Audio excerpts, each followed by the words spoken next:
Welcome back to my YouTube channel.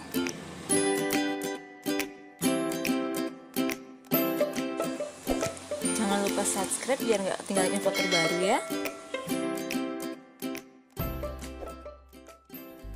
Assalamualaikum warahmatullahi wabarakatuh. Melanjutkan materi yang kemarin, kita belajar tentang permutasi. Masih tentang permutasi, tapi saya menambahkannya permutasi bagian 2. Kenapa bagian 2? Karena kemarin kita sudah belajar tentang dua jenis permutasi, yaitu permutasi n objek dari n objek dan permutasi k objek dari n objek.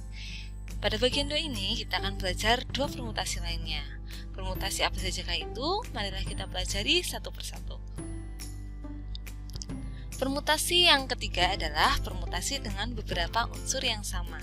Jadi, permutasi di sini memiliki n unsur yang memuat k, l, dan m unsur yang sama sehingga rumusnya berbeda dari permutasi yang lain.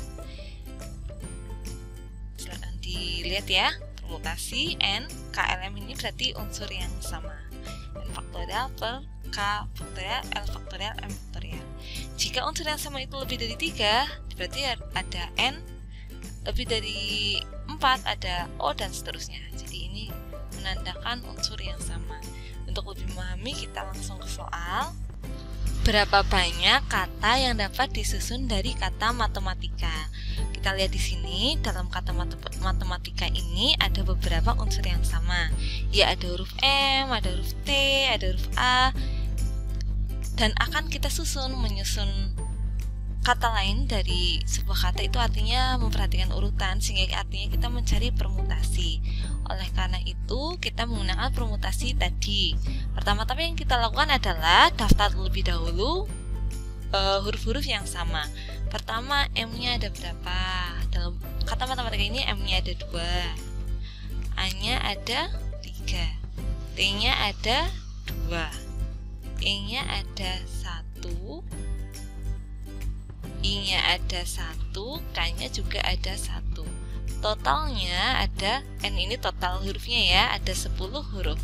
Loh, tadi katanya hanya huruf yang sama. Ya, boleh ditulis hanya huruf yang sama, ini 2, 3, 2, atau semuanya ditulis boleh. Saya lebih suka tulis semua karena untuk memudahkan dan supaya tidak ada yang terlewat. Kita ingat kembali rumusnya tadi, permutasi N, K, L, M, yaitu n faktorial per k faktorial, l faktorial, m faktorial. Jadi kalau permutasi tadi total hurufnya ada berapa? Ada 10. Di sini kita tulis semua. 2, 3, 2, 1, 1, 1. Jadi 10 faktorial per 2 faktorial, 3 faktorial, 2 faktorial, 1 faktorial, 1 faktorial, 1 faktorial. 10 ini kita jabarkan sampai ketemu yang paling besar. Di sini ada 3 faktorial, berarti 10 kali 9 kali 8 kali 7 kali 6, 5, 4, dan 3. Ingat ya, kenapa harus sampai 3? Supaya mudah kita sederhanakan. Bawahnya 2 faktorial, 3 faktorial, 2 faktorial. 1 faktorial ini kan 1 ya, jadinya tulis saja 1 kali 1 kali 1. 3-nya kita coret. Lalu 10 faktorial, 9, 8, 7, 6, 5, 4. 2 faktorial itu, ingat kembali, kalau 2 faktorial itu 2 kali 1 kali 2 kali 1. Terus ini ada satunya tadi 3 ya. 1 itu boleh kita abaikan karena dibagi 1 sama, dikali 1 sama. Jadi coba kita cari yang bisa dibagi 2. 10 ya, 10 bagi 2 5. Mana lagi bisa dibagi 2? Oh, 8, ini 4. Ini jika di 5 dikali 9 dikali 4 kali 7 kali 6 kali 5 kali 4 berapa? Ini pernya tidak perlu saya tulis ya, karena dibagi 1 pasti hasilnya sama. Ya, berapa? 151.200. Gitu ya. Jadi ada berapa banyak kata yang dapat disusun dari kata matematika? Ternyata ada 151.200 kata. Mudah bukan? Untuk lebih memahami materi ini silakan kalian kerjakan latihannya. Jadi pertama yang harus dilakukan adalah menuliskan semua huruf-huruf yang menyusun kata tersebut, kemudian gunakan pada rumus permutasi. Baiklah, kita lanjut ke permutasi yang keempat atau permutasi yang terakhir kita pelajari, yaitu permutasi siklis.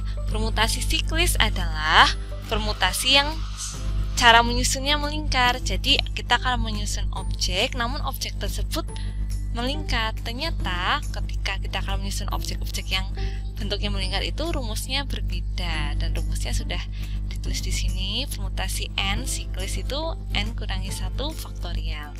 Terlihat sederhana ya, kita langsung saja ke contoh. Berapa banyak cara 5 orang dalam suatu pesta makan dapat diatur tempat duduknya mengelilingi sebuah meja bundar. Jadi ciri-cirinya untuk soal permutasi siklis ini pasti ada lingkaran, bundar, lingkaran. Itu ciri-cirinya untuk permutasi siklis. Jadi caranya bagaimana? Pertama-tama kita cari dulu n-nya ya.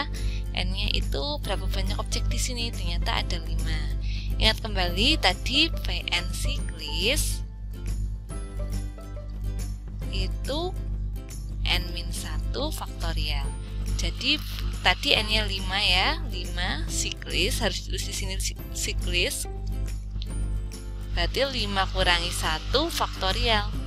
Sampai sini paham ya? 5 kurangi 1 itu 4 faktorial. Ingat kembali faktorial itu perkalian dimulai dari 1.